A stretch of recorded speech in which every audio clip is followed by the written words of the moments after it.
What's up, Foot Clan? As we all get excited for the NFL draft that is fast approaching, that also means fantasy football is approaching, and you can still get in on the Ultimate Draft Kit for the lowest possible price. Head over to ultimatedraftkit.com. This is what we spend the entire offseason building up: 100-plus video profiles, our tiered rankings, everything you need to know to get ready for the draft, including the app that just gets sexier and sexier by the day. Get in on it. Lowest possible price right now, ultimatedraftkit.com. Hey, what's up? This is Justice Hill from the Baltimore Ravens, and you're listening to the Fantasy Footballers Podcast.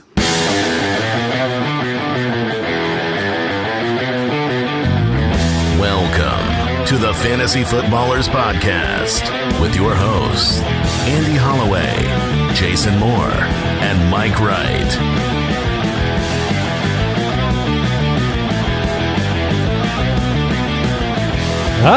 Welcome in. So excited to be with you, the Fantasy Footballers, Thursday, April 9th. Andy, Mike, and Jason. We got a wonderful wide receiver show today. Oh, killer alliteration. Thank you, Mike. I'm glad you noticed. I did not notice that. That was well done, both of you. Quarantine check. How you guys doing? Any new developments in the, half acres, quarter acres that you're currently allowed to live inside of? I've started to give myself a 10:30 a.m. deadline for brushing my teeth. That's really Oh, what. wow. I mean, Wow. It's just one of those things where it's got to happen, and you got to have a deadline, or the day gets away from you, and next thing you know, you go, it's 4 p.m. and there's a problem, and so and so we're all about finding problems and fixing them. Problem fixed. Yeah, that takes a psychological toll when you have to brush your teeth at 4 p.m. and just You don't feel good about yourself. you just lost. I can't the day. believe you still do it at 4 p.m. I'm throwing the hat in on that one. I'll do it tomorrow. That's when I just go to sleep. I say, well, I'm this far gone. Good night, Napski. Yes. I celebrated my 14th wedding anniversary. Congratulations. Oh, And congrats. we celebrated by staying home. Okay. that sounds cool. Now man. I saw an Instagram story, Mike. You can follow all of us, by the way. Instagram.com/fantasyfootballers. Mike is at FF Hitman, Jason at JasonFFL. I'm at Andy Holloway. But I saw a post. Now you did not go and purchase a bouquet for your wife. You picked a bouquet for your I wife. did. Now where did you find said pickable flowers? My backyard. Oh, okay. All right. Look, man, you got to use the resources you got. So I grabbed the scissors, I had it out, and made myself a bouquet. I think I speak for the Foot Clan when I say I'm most impressed that you have a bunch of flowers in your Yeah, me backyard. too. I was surprised. Look, Are You those ruined were those her garden. Her were whole those, garden is torn out. like weeds that had cropped up. Got a bunch of dandelions in your bouquet. hey, what they count, right? Yeah, you're not in quarantine. It always counts. All right, here's the quick question of the day. By the way, a quick reminder as well, a live AMA, we're doing it on the forums this Friday, April 10th at 11 a.m. Pacific, 2 p.m. Eastern. You can navigate yourself over there by going to footclanhelp.com. Jason is committed to answering every question over there. Thoughtless. So he's Fearless. making a face right now as though he regrets that commitment on Tuesday maybe, but we'll see. Footclanhelp.com, post I the dare question. say he doesn't remember saying that. No, I remember. I have all mild regret, but look. Here's the thing. I don't have all that much going on. So, wait a minute. You're available. Wait a minute. When is it? What day? Friday? You do have, yeah, I know you have stuff Oh going no, on. that's April 10th. That's Final Fantasy VII Remake. Abandoned ship. I won't Sucker. be there. The AMA Go is to canceled. footclannohelp.com. I'll be watching Trolls. I will be playing Final Fantasy. I will be singing Hamilton live. And Hamilton, yes. April 10th's a big day. We've got No more questions. the AMA and all of those events. So footclanhelp.com, check it out. Quick question of the day. What is Devin Singletary's ceiling for 2020? Ooh. I- You know, Go ahead, Jay. When I saw this question, I basically just saw like, what is Devin Singletary? Because if you talk about what his ceiling is, I think his ceiling is much higher than the probability that he could actually achieve it. He is a very good back. He averaged over 5 yards a carry. He looked electric on the field, but he's got a little bit of the Philip Lindsay syndrome, where what's going to happen with him, and you saw this the second half of the year. Yes, Frank Gore was there, but he was the workhorse back. I mean, he was getting 15 plus carries game in and game out. But if he doesn't get touchdowns, you end up with a really efficient, productive day with a lot of volume, and he's got 70 yards on the ground, and it doesn't feel good in fantasy when you get your 7 fantasy points. And so the thing is it's about touchdowns to me. That's going to be the differentiator as to whether or not his ceiling is reached, because he's a good back who looks like he's going to have at least the lion's share, assuming they bring in another back. But they did not use him inside the 10-yard line. That just wasn't. I think this is from memory. I think he had 3 carries inside the 10 all season. And if he ends up with a handful of touchdowns, 4-5 touchdowns, you're going to be really disappointed. Now, if that changes, where inside the 5 they start giving him the work, and I don't think they will because he's a 200-pound back, then his ceiling changes to low-end RB1, like a RB12. I just don't think he gets there. What's crazy to me is looking through the numbers and trying to remember, because he was so shifty. Like, I mean, he's a little bit smaller, but tied for the 4th most runs of over 15 yards, despite being 28th in rushing attempts. But then you look what happened to him in the passing game. Like, it's absolute insanity. The inefficiency where here are the final games: 1 reception for 2 yards, 2 receptions for 2 yards, 1 reception for 4 yards. Like how is that possibly happening to Devin Singletary? That's so weird. That's called giving him the ball right before he gets tackled. That's called a bad decision. Yeah, I think you're right, Jason, about the fact that his ceiling is very high if he can find his way into the end zone. I love the Bills and the prospects of them having a very good offense for this upcoming season, the opportunity for them to be a playoff-bound, division-winning type of team. But it will just come down to the fact that, much like Miles Sanders, Josh Jacobs, does the team trust him enough to put him on the field in important situations? Do they pass him the ball enough? Because I think he's, we saw his screen game capability. So if that increased, I think you would see more and more big plays because he's so explosive. But I think he's a top 20 back. I don't know if this is a top 10 type of season for Devin Singletary. Whereas I could see top 10 from, I could see things working out for Miles Sanders and Josh Jacobs into the top 10. Like the Bills, they traded all their picks basically for Stephon Diggs. So do you guys see them spending a pick that they have left on a running back? And if not, then Jason, I mean, you were talking about his build. TJ Yeldon is still there, and TJ Yeldon is a larger guy. Like TJ Yeldon's a 220-pound running back. You feel like he's going to slip in here for the goal line carries like Frank Gore had? No, I don't think so. I think that if it stays status quo, Singletary will get the opportunity. It's funny, in my college scouting last year on Singletary, I remember thinking if people would use him as a goal line back, I think he'll be very successful because he usually makes the first guy miss. If you just need a couple of yards to get in, he's very shifty, but people get very pigeonholed into the big, strong back that can just move the pile 2 yards. I like the Danny Woodhead on the goal line. Give me that. Yeah, exactly. But the reality is they still have 7 picks. They traded their first, but they've got I think a couple of 2s, or they have plenty of capital to get a running back, and I fully expect them to get a bigger bodied running back as a Frank Gore replacement in this draft. I don't think they'll pick one up in the draft. I think they'll get one through free agency, and you'll end up with a similar situation. Gore has a certain level of goal line respect that he has achieved for whatever reason, but I think we're all saying the same thing. I think Singletary's a very talented back. It'll come down to opportunity and touchdowns.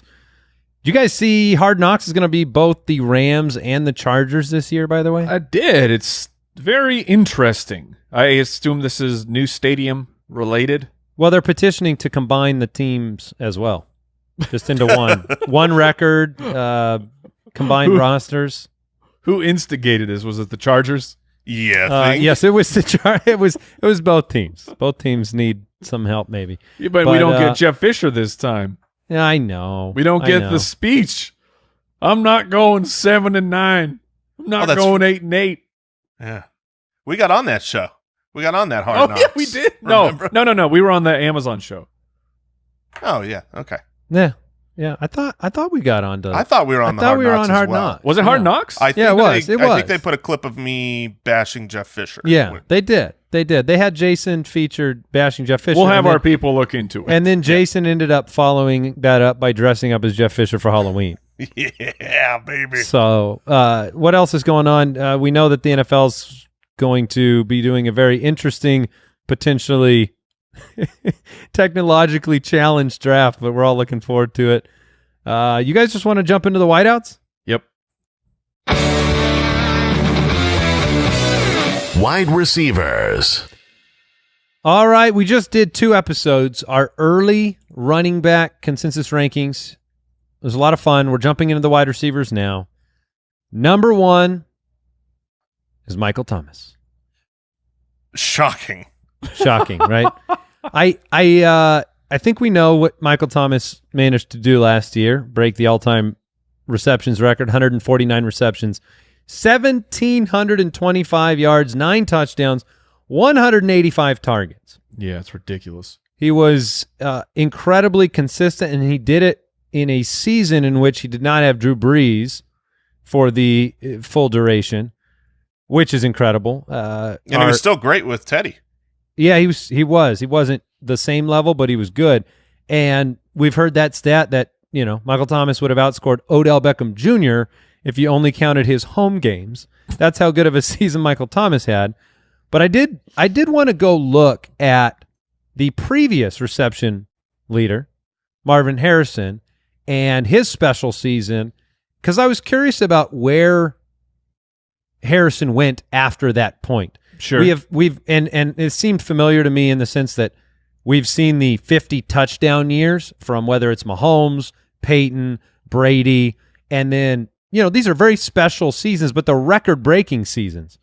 And last year you saw targets for Michael Thomas jump from 149, 147 to 185. So that's a very significant jump. And then I look back at Marvin Harrison's record-breaking year. He had 205 targets that season, which is incredible, 143 receptions.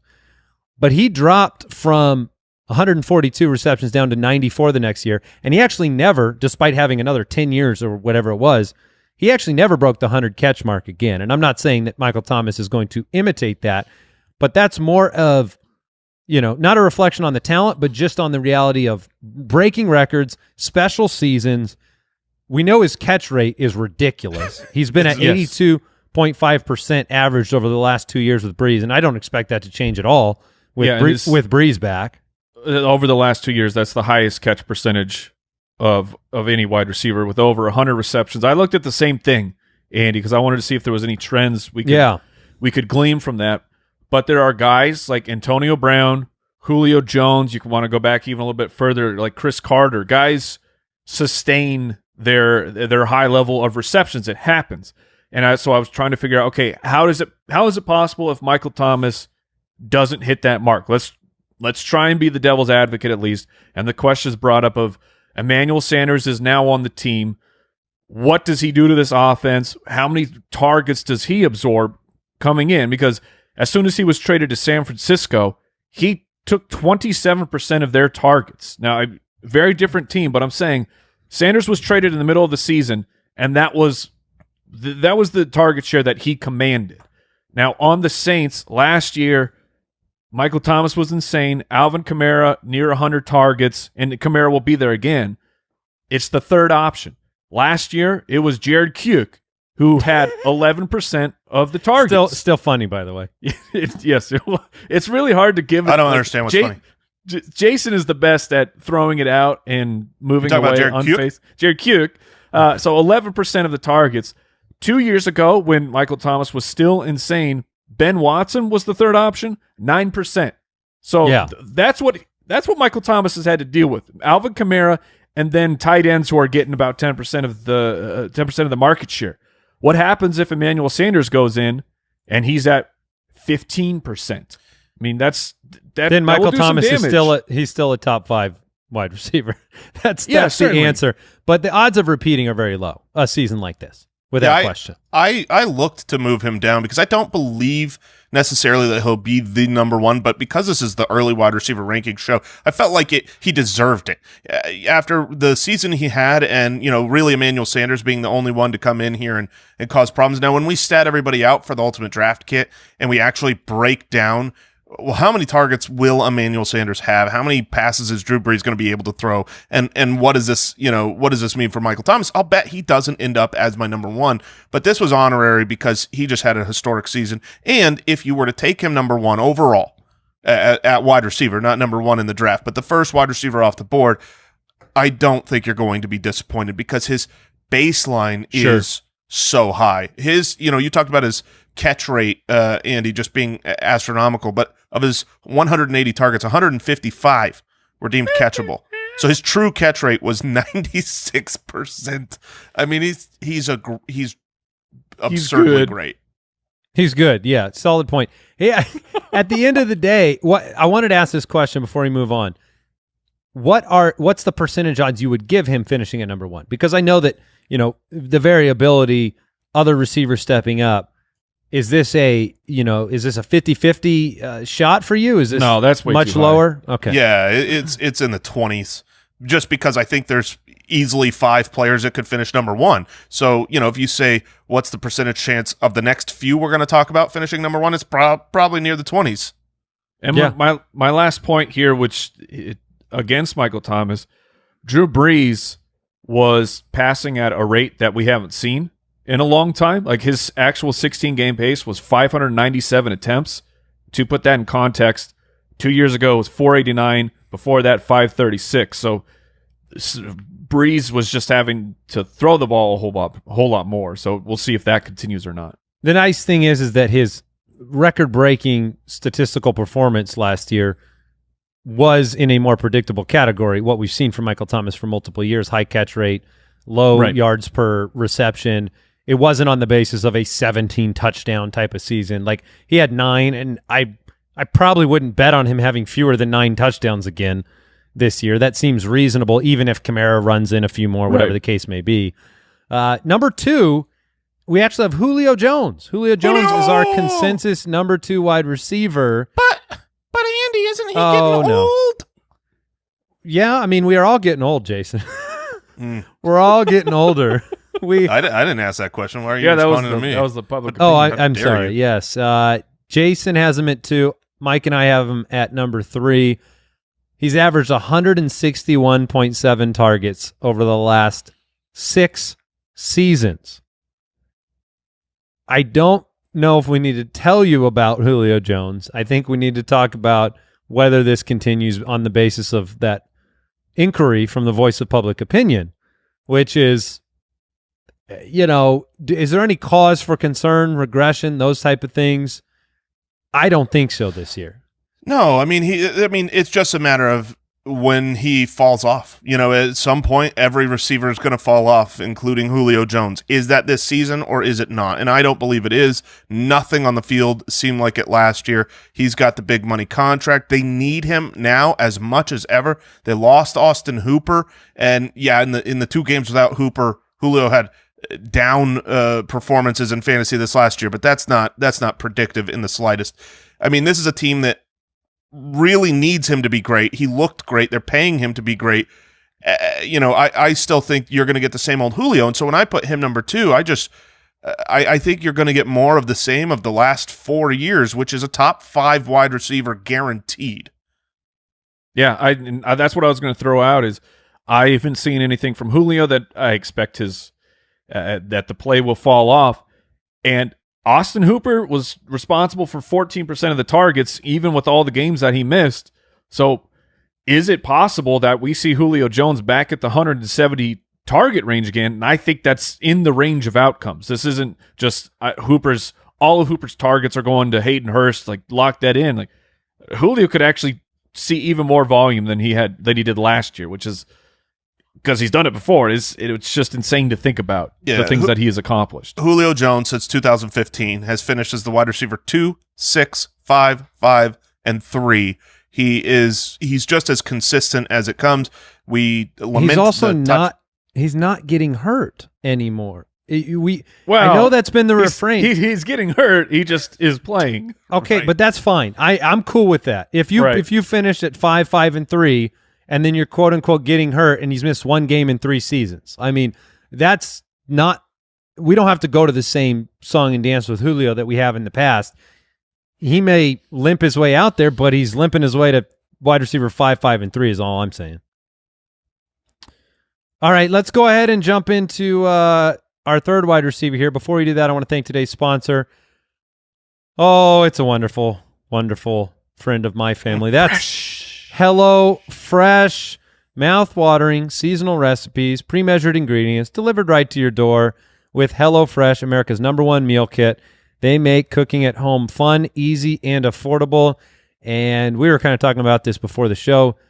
It's just been great getting the HelloFresh. We do it 3 times a week, and it's some variety. It's fresh produce. It's fresh ingredients. It's something different than I can't have peanut butter and honey every single time. Let's say there's only so many chicken nuggets a man can eat. That's what I'm saying. And they cut out all that stress that comes with meal planning, because the other side of the coin is I've got to figure all that stuff out and go shop for it. Not the case with HelloFresh. They cut all that stress out. You can enjoy cooking, getting dinner on the table in 30 minutes or less, maybe even 20 minutes for some of their quicker recipe options. And there is something for everybody. You got low-calorie meals, vegetarian, family-friendly recipes. Our kids eat it. That's not a foregone conclusion with most meals, but our kids really, really enjoy it, and they can help you eat more sustainably as well. To learn more about HelloFresh, go to HelloFresh.com. Very easy, HelloFresh.com. All right, I want to talk about number 3 here. Davante Adams. Last year, marred by injury. Yeah. Not the only time that's happened to Davante Adams. He actually hasn't played a full season in quite a while. Missed games in 3 straight years. Has been great on a per-game basis. I think there is no doubting the talent and ability of Davante Adams being the #1 target for Aaron Rodgers. You know, you talk about the identity of the Packers transforming a little bit. Aaron Jones' big year, but pass attempts have been at the same level for Aaron Rodgers for the last 3 years. So, you know, I think we all acknowledge Adams is a great receiver, but will he stay healthy for a full season, or will he, you know, and that's a tough thing to predict. Yeah, it is hard to predict, but I think there are certain types of injuries that are scarier than others. And I'm not really scared off of Davante Adams' injury history.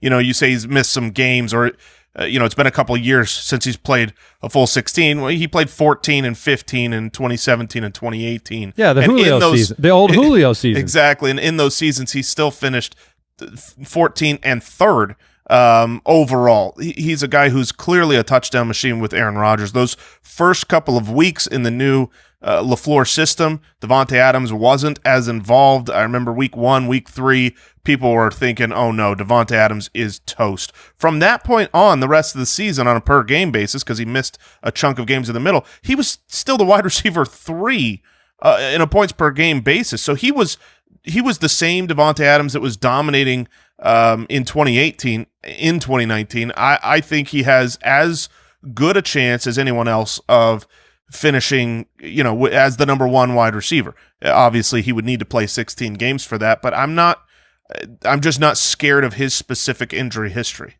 I'm not either. I'm all in. I'm back in on Davante Adams. He's still the #1 option. He had double-digit targets in 8 of the 12 regular season games that he played. Both playoff games for the Packers, he had double-digit targets. Like, he is the man. And when he was on the field, he still was producing. There's, like, if there is a dip on Davante Adams, I'm happily buying that. And it's like I'm just thinking back, when we're researching all these things, remembering what happened, because I had Davante Adams in our league of record, and it felt mostly bad, but that's because week 1, which leaves a huge sting on your back. If someone comes out and they have a bad week 1, you feel that for a lot of the season. Then the first game back from the injury, after missing a whole bunch of games where he was injured, he was bad when he came back that first game. So that also felt bad. So there's just like these narrative things that I think will leave lasting fantasy burns on some players, which could cause Adams to drop a little bit where I think he belongs. Like, I have Adams as my number 2 wide receiver right now. Yeah, I think that we've spent a lot of time on this show talking about the Packers offense, Matt LaFleur, Aaron Rodgers and his transformation. He's not the same fantasy producer that he used to be. And well, he will be now. They got Funchess. Sure. Yeah. But Adams fits into that category to me of being that target hog of when Evans was alone in Tampa Bay to an extent. And we've seen, I think they'd love to have more options than Davante Adams for Aaron Rodgers. And I think some of the variability of these games where Aaron Rodgers can disappear and they can still win brings a wider range of outcomes to Adams' potential fantasy output than years past, right? Because he did, you mentioned week 1, he finished 67th. He also had week 3 where he was 51st at the position. He had week 14 at 52 at the position. Those are not what you saw from Adams in 2018. So I think because of the transformation of the offense, you have a little bit of a wider range of outcomes.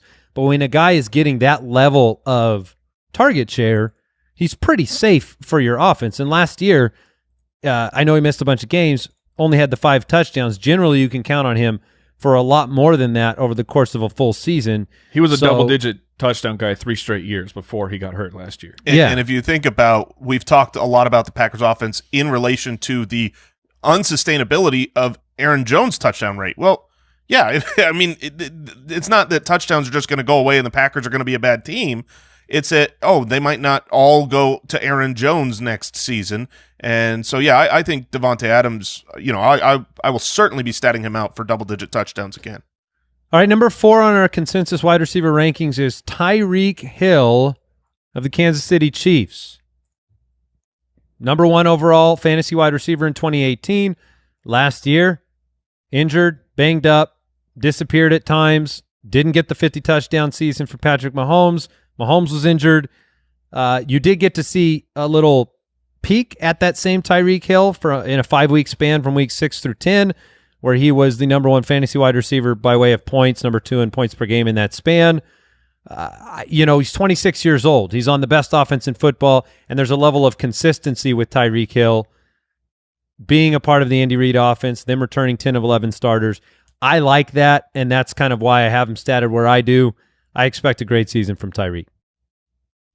I'm not sure exactly what to do with Tyreek Hill, because he can be an absolute game breaker. We've seen that he can dominate for fantasy football. The hard part for me with Tyreek Hill is that after he came back, he had the injury problem, and he exploded. He was having monster games, but the Kansas City defense wasn't as good. And then the second half, that defense started to lock things down, and that's when Tyreek Hill was averaging basically 60 yards a game. And and that continued all the way up until the Super Bowl is when you finally saw Hill have a game over 100 yards, breaking out of that 60 to 70 range. So while I am happy to have Tyreek as my number 1 wide receiver, he won't be my first choice. I hope I'm making sense. Like if I've got Adams and Julio on the board, I'm not even considering taking Tyreek. He doesn't fit the avatar for your wide receiver 1 that you prefer for your team. Yeah. Is that what you're saying? Because he's less consistent than other receivers, he has big blow-up games, but he doesn't have the same target totals? Right. Yeah, I think you bring up a good point with their defense locking things down, them not necessarily needing to always score at will. And some of the things we saw last year during that stretch, those final 7 games were rough for Tyreek in fantasy. Yeah. That was when he was healthy and back out there on the field. And during those final 7 games, he was the wide receiver 41. But if I had to bet whether or not he's going to be game scripted out, because every now and then you just have, Sammy Watkins got a 80-yard touchdown pass. Well, the drive's over. Nobody else gets fantasy points. Those things happen on the Chiefs. But if I had to bet whether or not Tyreek Hill stays very inconsistent like he was this last year, big blow-up games, big disappearing acts, or is like he was the previous 2 seasons where, over those years, what was he, wide receiver 4 in 2017, wide receiver 1 in 2018, I'm going to take his upside. I do agree. Yes, I do agree with Mike that he is. I think you said it well. Like, I would be super happy with Tyreek Hill as my wide receiver 1, but I'm not going to take him over the guys who are such the clear and only option on their team. The same way some of those guys we've talked. Julio. The other 3 guys, they're the clear number 1 with a really distant number 2. And here you've got Kelsey as a good option and plenty of other speedsters who can just end a drive in a minute. Yeah, it's a fair discussion. I have him ranked at 2 because that's where I think he'll finish fantasy-wise. But from a preferential standpoint, if you want to go with one of the bigger target, higher reception total guys, I get it. Tyreek had a very significant injury last year. And even though he came back from the injury, we all saw him go. Jason, you had him on your roster. We saw him go down multiple times where you thought, oh, no, he re-injured the same thing or limps off. He kind of gets carried off the field and you're like, oh, he's done. And then he's back. So the offseason should do him well in that regard, and that'll help get him out there to begin next year. Number 5 is DeAndre Hopkins of the Arizona Cardinals. We hope. Oh, get out of here. Hope. It's done. Look, all you people, the physical hasn't happened. Hopkins is on the Cardinals. Like, just let it happen. Yeah, he is. Let it wash over you. He's finished as the wide receiver 1, wide receiver 2, and wide receiver 5 over the last 3 years with 174, 163, and 150 targets. I wanted to look at the passing volume of Houston and Arizona last year. They were both middle of the pack in terms of pass attempts per game, and they were actually back-to-back. So very similar. Cliff Kingsbury came in and increased what Arizona did on offense tremendously, but, trying to find, a way to predict what Hopkins is going to do transitioning to Kyler Murray, where did you guys end up? Yeah, for me, it was one of those things where initially you come over to the Arizona Cardinals, you assume he's not going to have the same target volume that he's had. And he's had that target volume not just with Deshaun Watson, but with like 150 quarterbacks in his short career. Because was Brandon Weeden part of that equation? Everybody was part of that equation. And it's Case Keenum. Lo and behold, when a quarterback is there, they say, that guy's good. I'm throwing him the ball. And if you really compare Christian Kirk and Larry Fitzgerald to the options at 2 and 3 that Houston had, it wasn't always healthy. But Will Fuller, I mean, who's the better wide receiver? Will Fuller, current Larry Fitzgerald, current Christian Kirk? There's a discussion to be had. Sure, I think Kirk and Fuller are probably not too different, right? And Kenny Stills there. So I do think that Hopkins will retain his large market share in a good offense with a quarterback who, was already, I believe, the quarterback 8 in fantasy this last season. As a rookie, will certainly go up in the touchdown category. I've got him a little lower than you two have him, but I still think he's a top half wide receiver 1. Mike, 150 targets over under this year for Hopkins. That's what he had last year in 15 games. It's also the number he hasn't seen fewer than 150 targets since 2015. And you saw in Arizona, Larry was over 100, Kirk was over 100.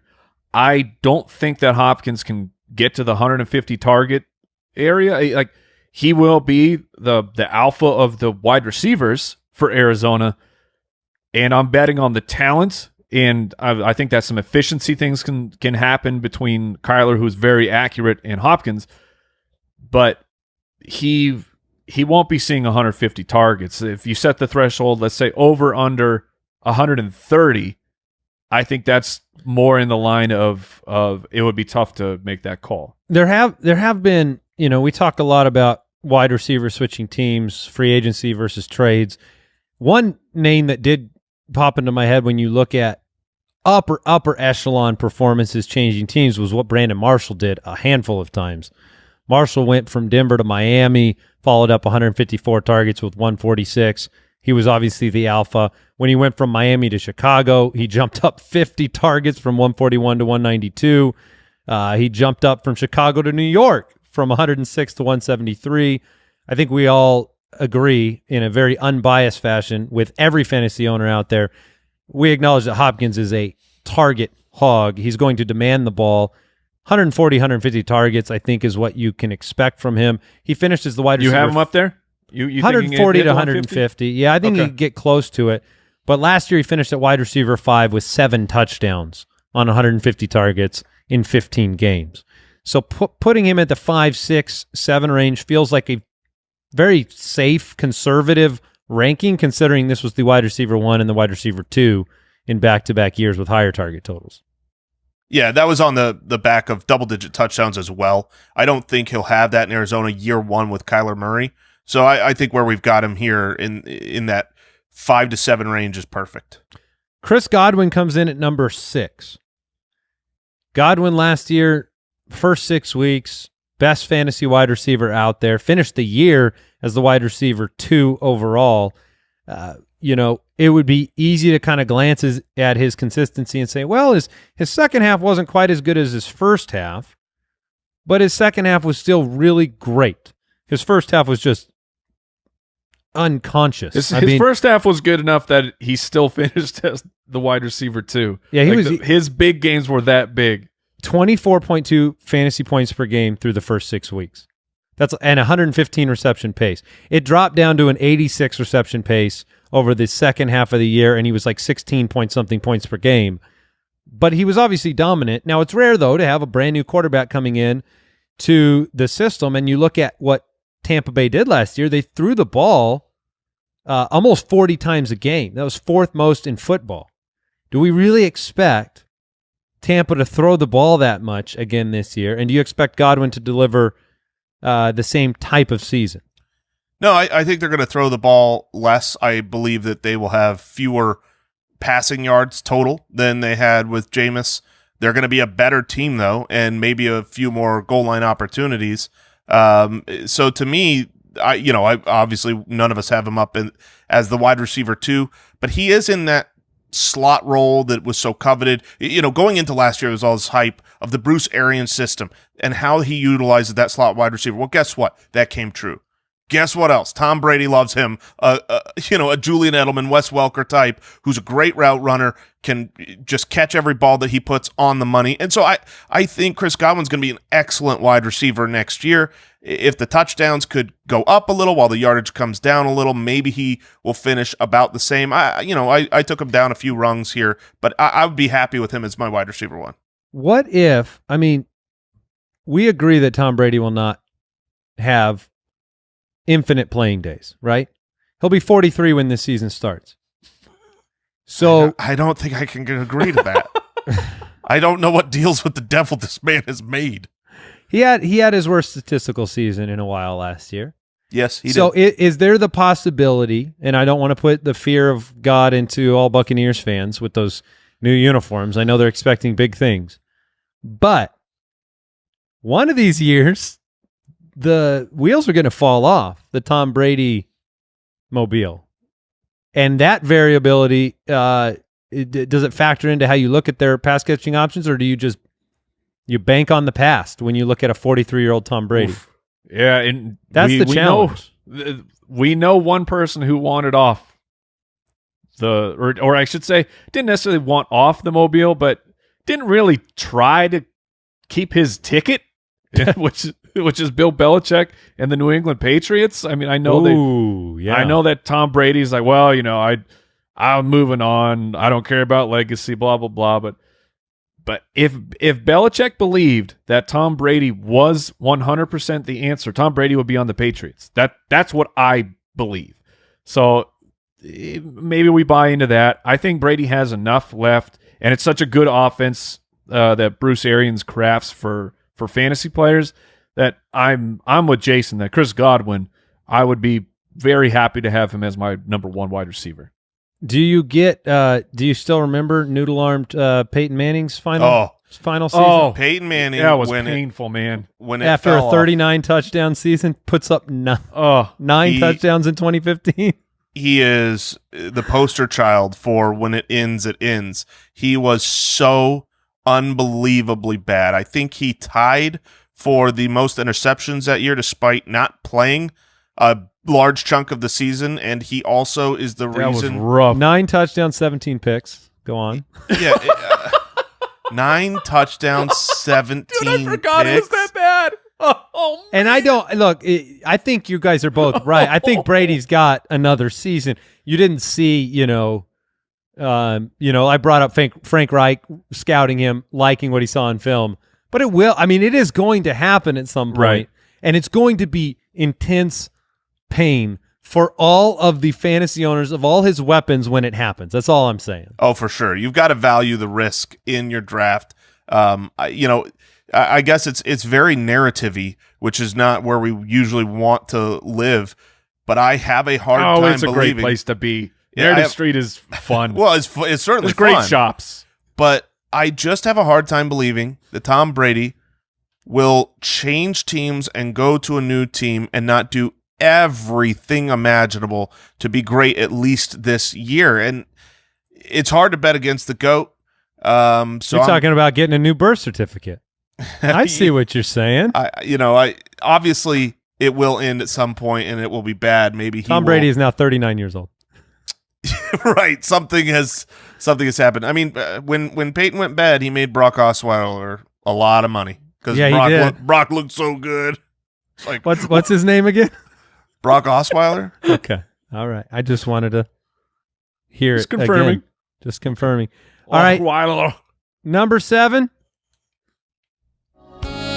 Oh, yeah. So smooth.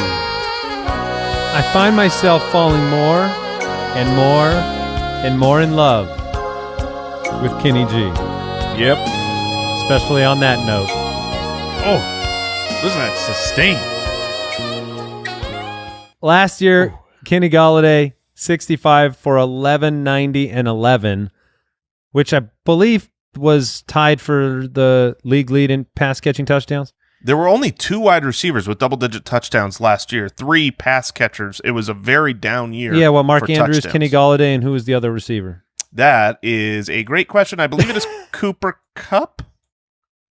I will look I'm that Ron up. Burgundy. I'm Ron Burgundy. I think you might be right.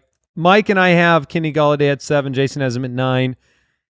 Last year, he didn't have Matthew Stafford for the entire season. Still finishes the wide receiver 6, which you kind of just shake your head at him overcoming that situation. David Blau. David, yeah. Blau. With Stafford, he was on a 70 for 1280 and 14 pace. Without Stafford, 60 for 1108. So he really didn't lose much off of That's it. amazing. It just if you was an remember- offense that didn't get closer to the red zone as often. If you remember the specific games, though, when he didn't have Stafford, so much of it, I mean, obviously, very it's, hit and miss, big play. obviously it's skill because these are NFL players, but it was such a lucky bailout of just this crazy roll around, scramble, and just bomb it down, and he got a touchdown that bailed out a game, and which I mean is great. I don't think a lot of people were playing him for some of those games with Blau. We were But terrified. it speaks to your point that if he can get it done with a bad quarterback, and Stafford is able to play a full season here with that bad back, shouldn't he be higher? I've got him at 9, and I have a hard time moving him higher than that. But let's just compare him to the aforementioned, the risks with Chris Godwin, and I start to think to myself, well, what's the upside of both of these guys? Whose ceiling is higher? And I think Galladay's ceiling is higher. And they both carry a little bit of risk, having been that, I don't think Golladay is really, I don't think he's proven it yet. That's where I feel. Whereas Chris Godwin last year proved it. And I know he finished as a good fantasy asset. What? Mike, Golladay turn your hasn't head to proved this it? direction at the same time, Mike, right here. This is where you need to be. for that. And that's what I feel. And so I realize he had 1,111, and so you say, well, he's done it, he's broken out. For some reason, when I watched the specific, the way that it came, I just wasn't bought in. You had Marvin Jones missing a lot of time. Judge Giamatti, you know more than any of us about the burden of proof. Has Kenny Golladay provided the burden of proof with a wide receiver 6 finish with half a Stafford? Oh, yeah. Oh, Haff- yeah. Just Matthew like a Hafford. judge would say, oh, yeah. I love Kenny G. So So Stafford played through the Oakland game, so 8 games, and up to that point, let's see what Kenny Golladay had done. Let's see, we got 4 games over 100 yards, at least 1 touchdown in 6 of those games. Like Kenny Galladay's a beast, man. Just accept that. Let me try I to feel like change Chris- your mind I for a just- minute. You're blowing my mind. now we're having an argument I can get behind. Like Chris Godwin. That was the first time we've really seen something from Chris Godwin. We've seen Kenny Golladay have multiple good seasons. Yeah, I mean, look, what you're saying is factual. It is not wrong. There's something in me that really has a hard time truly believing. You know, obviously, you had 3 games missed from Marvin Jones. Yeah, I mean, Which he was, by the way, worse without Marvin. He was better with him. I did know that. Oh. I did actually know that. So I mean, look, strong arguments, and you know, when we're talking through this and getting a little deeper on the players, if I was on the board and I'm looking at, you know, Chris Godwin behind Andy and or Kenny Golladay behind Andy, I'm gonna take Kenny Golladay. So I need to adjust my rankings. So when you look at Golladay and you look at Evans and Godwin, that's what I was going to bring up is kind of confidence levels on taking a Golladay alpha secure versus, you know, it's not like Evans wasn't an absolute beast, and we can move on and kind of talk about them together for a second. One last stat I want to remind people about with Kenny Golladay, and we mentioned it in February with the Shocking Stats Show. He had a league-high 13 10 zone targets, 37 20-plus yard targets. That's pretty neat to be featured in the big play capacity and the red zone. Air yards and end zone targets. But I mean, he obviously you have to, right? Because he had 116 targets, 65 receptions. So it's just why it's a little bit harder to bank on. But now you're talking about a Mike Evans type. So I think it's appropriate to compare those 2 players. Mike Evans, who is clearly he's broken out since his rookie year, has never had fewer than 1,000 yards, is a red zone monster. So why is Kenny Golladay better? Is it solely because Brady is there and he's not going to throw the ball deep? I think I'll share my Evans thoughts, and we've just seen Evans kind of transitioning in some capacity, and it's probably the emergence of Godwin or just other targets in general. He's gone from 174 to 136 to 138 to 118 targets. He hasn't had that double-digit touchdown season that was kind of his calling card to begin his career in, I think he's 3 straight years without doing that. It just seems a little different to me. Wide receiver 18, then wide receiver 8, then wide receiver 12. Is Evans, have we seen Evans' best? Let me ask you that. Have we seen the best of Mike Evans' career now? Last year, 67 for 1157 and 8. Fantasy-wise, I wonder if we have. I think fantasy-wise, statistically speaking, yeah, I think his best season has been had because going forward, obviously Brady's getting older, then they're going to have to replace him with someone, then he's lost his prime years. If it doesn't happen, say, this year, I don't imagine that Mike Evans is going to beat those massive seasons he's had with 1,312. Mike? We're both very silent. I thought you were going to jump in. Yeah. there. Oh, sorry. Yeah, I think we've probably seen the best Mike Evans season. Yeah, I mean, he's in. To be fair to him, he is entering that, like, what you consider for a wide receiver, that prime age where they're, 26 to 28 years old, because he's going to be 27 when the season starts. So it's possible that we haven't seen the best of him for fantasy purposes, though. Are you happy with him as your one? That's another Mike Evans? Yeah. Are you happy with Mike Evans as your wide receiver 1? He's ranked 8. I mean, we say all these things, and obviously he's a top 10 by consensus rankings and where he's going to finish. But is this another case of a little bit uncomfortable? You're not, Yeah. Mike. Well, it doesn't help that the way that he went about. I mean, It was a weird ping pong ball of a season. He literally had a 0. He had a game where he didn't catch a single pass. That seems unfathomable. Yeah, he shouldn't have done that. That was not really nice. rude, man. That was not a nice thing to do. But I mean, he started the season very, very poorly. Then he had 3 out of 4 games where he was a monster, and then mixed in that sandwich was the game with no receptions.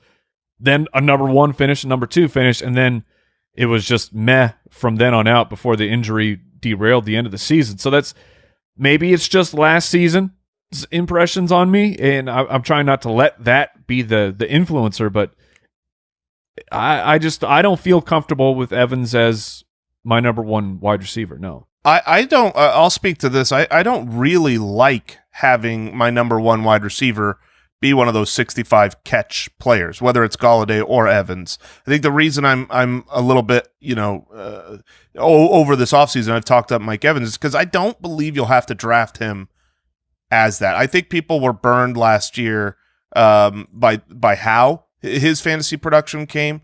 And the fact that he was now the number 2 on his team, and now Brady coming, I think there will be a lot of things that push Mike Evans down where you can draft him as a 2. And if I can have Mike Evans as a 2, a big blow up potential with a high volume guy as my 1, that's a strategy I would prefer. Whereas Golladay, I expect Golladay will be drafted ahead of Mike Evans, and you'll have to draft him as a 1.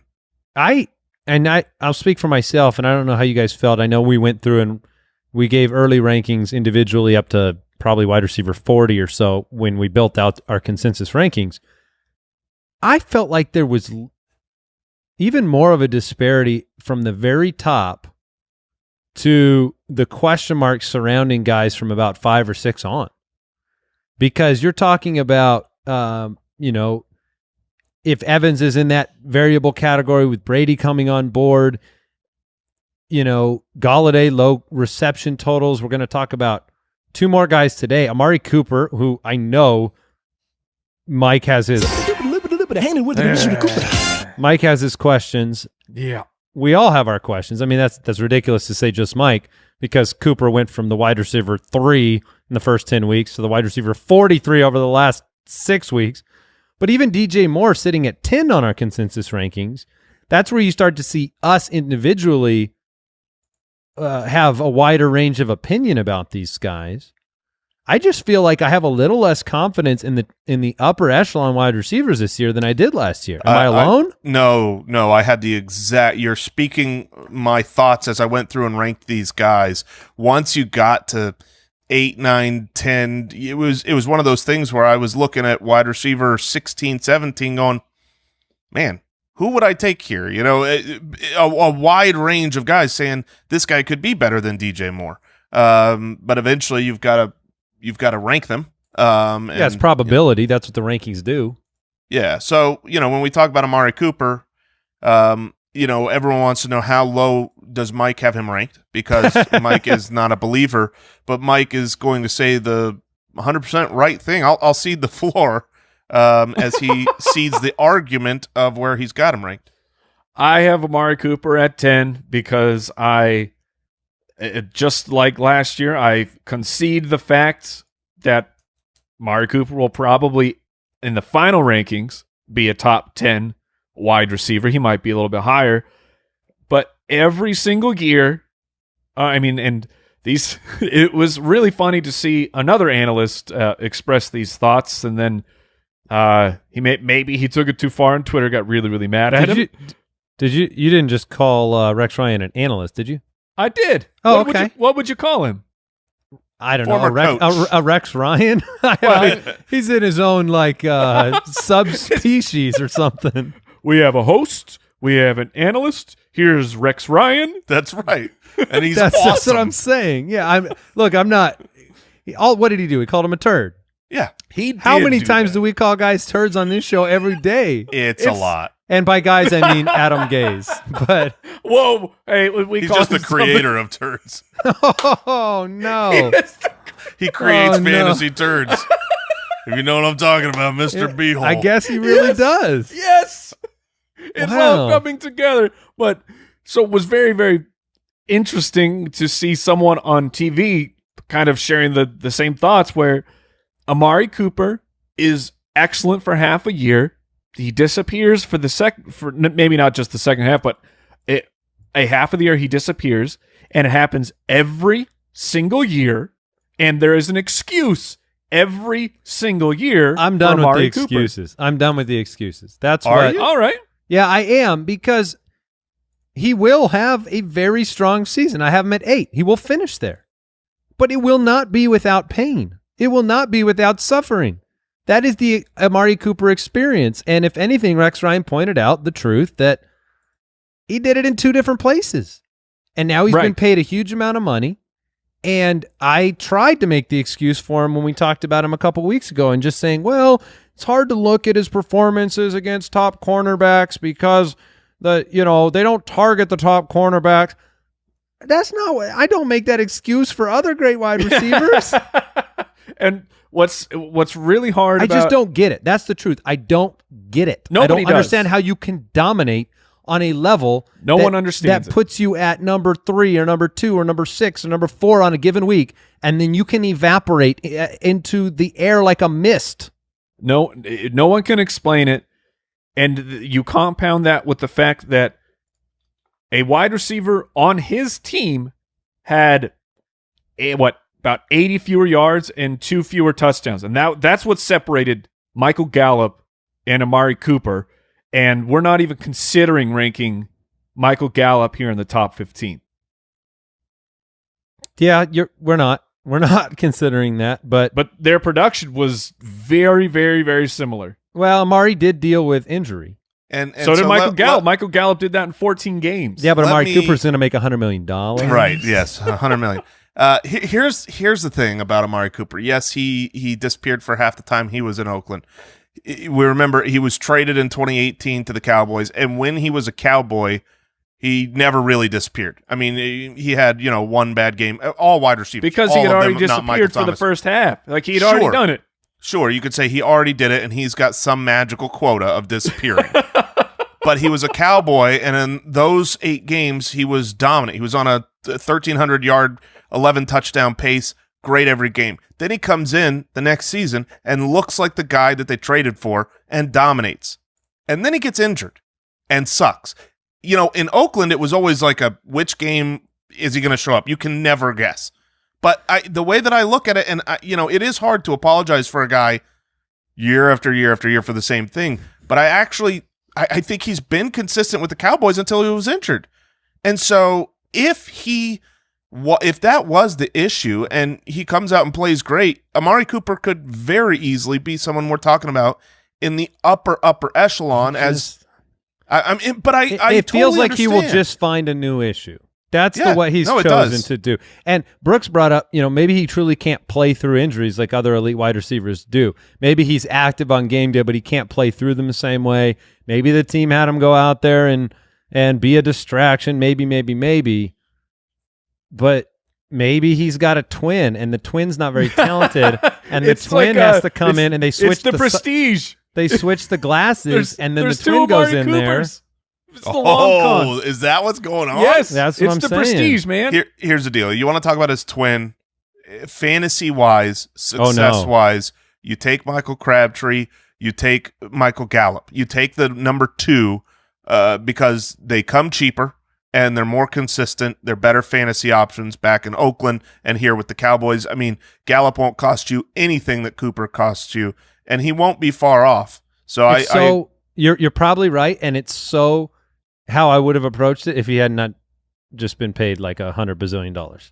yeah. Like that is distorting my view a little bit, which is narrative, not production. But The total snapshot here of Amari Cooper and his twin, week 5, 226 yards, a touchdown.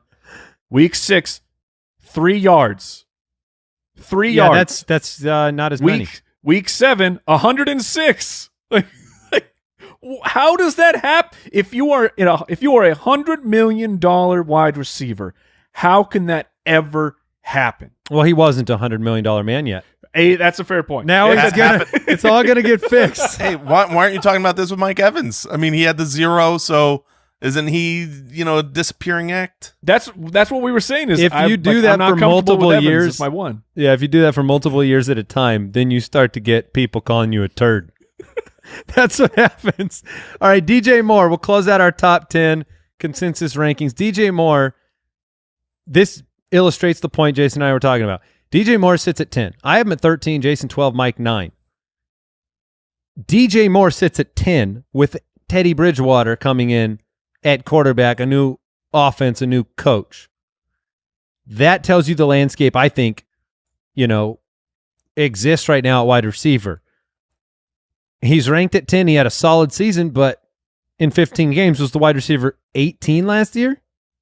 Yeah, I mean, you're always trying to So get that guy's a at 10? guy's.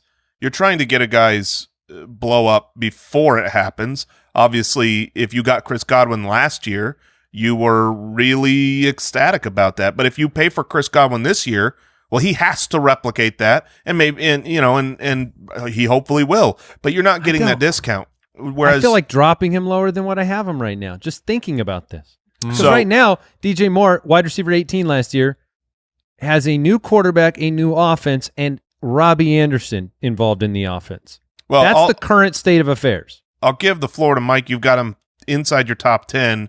I certainly see the talent, but talk up DJ Moore. Well, he did that with 4 touchdowns, and he did that in essentially 14 games because unfortunately in championship week, if you remember, he got knocked out of the game right at the very, very beginning. So his production was only in 14 games where he was nearly 1,200 yards and 4 touchdowns, and that was with horrifically bad quarterback play. Like he still got it done those first couple weeks with Cam Newton where Cam did not look like Was he throwing should the be- tomahawks. Yes, he should not be on an NFL field. And then the other trash that started playing quarterback, he still got it done as well. On top of that, he was 22 years old last year when he was getting those things done. Like I believe in the breakout age. DJ Moore, we talked about it all the time, but he was our favorite prospect that year. His athletic measurables are off the chart. His production profile was off the chart. He was the first wide receiver taken in that draft, and we saw this was like last year was the breakout. And to say he has a new quarterback, true, Is but his quarterback is way better now. His quarterback is far more accurate, and his DJ Moore's skill set of being able to take a short slant to Sure. the house, that matches up totally with what Teddy Bridgewater is comfortable doing. And that's not to say DJ Moore can't stretch the field because he's really fast. Like Carolina he's- threw the he's ball the excellent. second most in the NFL last year. Yeah, were- and now you're bringing in a college coach. So I think the arrow is But what pointing about what way about up. the Robbie Anderson factor? You think that are you counting on touchdowns to jump up for DJ Moore? Yes. Because I don't know if you're going to see. I mean, do you think he's a 90 catch guy next year? Yeah, he was at 87 in 14 games. So yeah, I would definitely put him over the 90 reception mark. I think he hits at least 6 receiving touchdowns. And Robbie Anderson to me just makes the team better. Like if you have Curtis Samuel and Robbie Anderson stretching the field and opening things up, like DJ Moore is going to be in the middle of the field all by himself. You know what's go ahead, Jay. crazy? Well, I was just gonna say, it's a matter. Sometimes these rankings, when I have a guy low and it's like, man, I've got him way lower, is not about just him. Yeah, and it's that's about the fair. other guys that go ahead. But there is a name that we are not talking about on this episode. We'll get to him quickly on the next episode. That I'm sure some people are out there going, "What? Where's the superstar? Where is the catch? Where is he? He's not in our Oh, top yeah. 10." Yeah, he's not. Yeah, look, DJ Moore's. You bring up a good point about his age. You bring up a good point. Obviously, you hope for more efficiency from Teddy Bridgewater, but it is hope. Teddy Bridgewater has not supplied fantasy value to very many players in his career. And He also never had a contract like he's on right now. The old Amari Yeah. Cooper theory. yeah, but quarterback contracts did not produce the greatest things for the Mike Glennons of the world.